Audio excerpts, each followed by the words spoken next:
মূলত জানি AC fridge যে কম্প্রেসার থাকে, রোটারি কম্প্রেসার, পিস্টন, বিভিন্ন 5 পদের কম্প্রেসার টোটাল আমরা ব্যবহার করি। আজকে আমরা দেখাবো রোটারি কম্প্রেসার কীভাবে কাজ করে এবং কি কি সমস্যা হইলে রোটারি কম্প্রেসার জ্যাম হয়ে যায়, মেকানিক্যাল পাম্পিং লেস হয়ে যায়, কয়েল পুড়ে যায়। তার প্রথমত আমি একটা কম্প্রেসার নিই।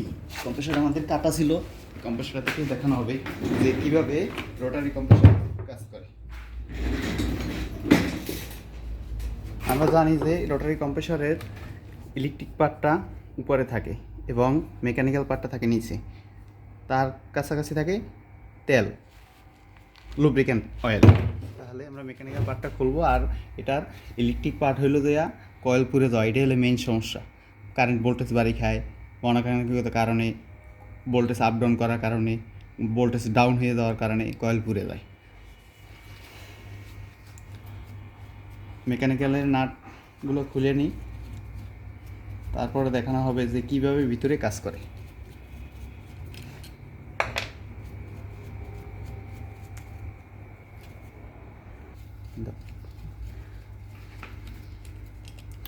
মেকানিক্যাল অংশের এই পার্টটা প্রথমে খুলে দেখানো হলো।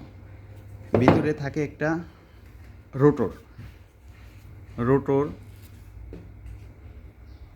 রোটরের সাথে থাকে একটা বুশ। এটা হলো বুশ, এটা হলো যে একটা পাতির মতো থাকে, ঠিক আছে। এই রোটরটা মুভিং করার সাথে সাথে কম্প্রেসারের দুইটা সাইড থাকে। এটা হলে এখান থেকে ভেপার গ্যাসটা রিসিভ করে এই জায়গাটা ফিল আপ হয়ে যায়। ফিল হওয়ার সাথে সাথে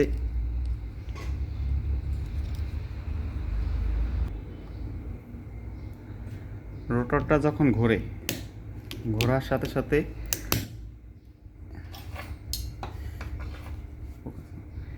এই জায়গাটায় ভেপার গ্যাস জমা হয়, আর এই প্রেসারটা ডিসচার্জ অবস্থায় থাকে। যখন পুরো ডিসচার্জ কমপ্লিট হয়ে যায় তখন এই পাতিটা নিচে নেমে যায়। এখানে একটা স্প্রিং থাকে, স্প্রিংটা নিচে নেমে যায়। নিচে নামার সাথে সাথে এই ফিল আপ জায়গাটা আবার রোটরটা ঘুরে এই পাশটা সংকুচিত করতে না এখান থেকে এই পাশে আর পাস হইতে পারে না, কারণ এটা ওই স্প্রিংয়ে চাপ দেওয়ার কারণে রোটর সাথে একবারে লাগে যায়। আর এই সাইডে আউটসাইড থাকে, যেখান থেকে ভেপারটা কম্প্রেস কইরা প্রেশার ক্রিয়েট কইরা এখান থেকে পাস করে। এভাবে করতে এই যে ঘুরিয়া এই জায়গাটায় আস্তে আস্তে সংকুচিত হতে পুরা বাতাসটা এখান থেকে চলে যায়। এই যে চলে গেছে, আবার ঠিকই রিটার্ন থেকে আবার রিসিভ করছে। মূলত এই একই প্রসেসে কাজ করে। এখন এই পাতির নিচে একটি স্প্রিং থাকে। যখন গ্যাস কম অবস্থায় কম্প্রেসারটা চলে তখন কম্প্রেসার ওভারহিট হওয়ার কারণে এই যে স্প্রিংটা আস্তে আস্তে ড্যামেজ হয়ে যায়। ড্যামেজ হওয়ার কারণে এই পাতিটা আর আপ ডাউন করে না, তখন এটা ফ্রি অবস্থায় করে, যার কারণে তখন পাম্পিং লেস হয়ে যায়।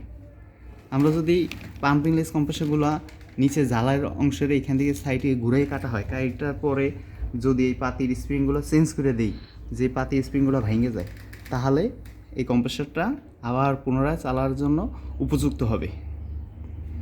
মূলত পাম্পিং লেসের মেইন সমস্যা এই স্প্রিংটা ওভারহিটের কারণে আস্তে আস্তে ভেঙে যায়। আর সিজ হওয়া এই যে রোটরটা ঘোরে, এই মেকানিক্যাল পার্টের উপরের অংশে একটা বুশের মতো থাকে, বুশটা লক হয়ে যায়। এই লক হয়ে গেলে তখন কন্টিনিউয়াসলি এভাবে চলতে থাকে, যার কারণে গ্যাসটাকে এবং সেকশন লাইন থেকে রিসিভ করে ডিসচার্জ লাইনে হাই প্রেশার তাপ ও চাপ বাড়াইয়া প্রেস করে। মূলত কম্প্রেসারের কাজই হলো এটা, যে ও রিসিভ করবে এবং প্রেশার ক্রিয়েট করে ডিসচার্জ করবে। এই কম্প্রেসারটি রানিং করা হয়েছে এবং স্প্রিং চেঞ্জ করেছে। কম্প্রেসারটি এখন ভালোভাবে ওয়াশ কইরা পাতি সেট করে জায়গা মতন লাগানোর পরে কম্প্রেসার আবার পুনরায় চালানোর জন্য উপযুক্ত হবে। আমরা আরও একটা কম্প্রেসারের স্প্রিং চেঞ্জ করছি। স্প্রিং চেঞ্জ কইরা এই কম্প্রেসারটা জ্বালাই করা হয়েছে। এখন এটারে চালাইয়ে দেখানো হবে। নিচে সেম প্রসেসে স্প্রিং চেঞ্জ করছি, কাইটা এই জায়গায় জ্বালায় সাথে দিয়ে কাইটা এখন দেখা যাক এটা কীভাবে কাজ করে এবং ভালো প্রেশার আসে কিনা। এটার স্প্রিং দুটো চেঞ্জ করা হয়েছে, কম্প্রেসারটি কালেকশন দেওয়া হয়েছে। এখন কম্প্রেসারটা আমরা চালাই দেখাবো এবং এই যে দেখছেন ঝালাই করা কম্প্রেসারে আমরা চালাইতেছি। এটা শুধু স্প্রিং দুটো চেঞ্জ করা হয়েছে।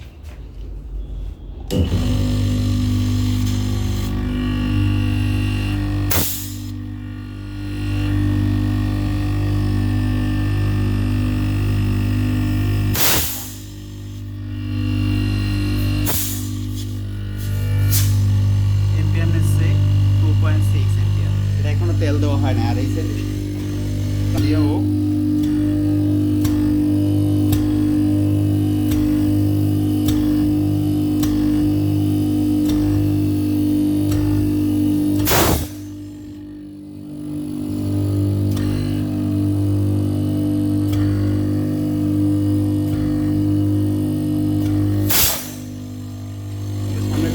চালিয়ে দেখানো হলো। সেম মেকানিক্যাল প্রবলেম ছিল এবং সেম স্প্রিং দুটো ভাঙা ছিল।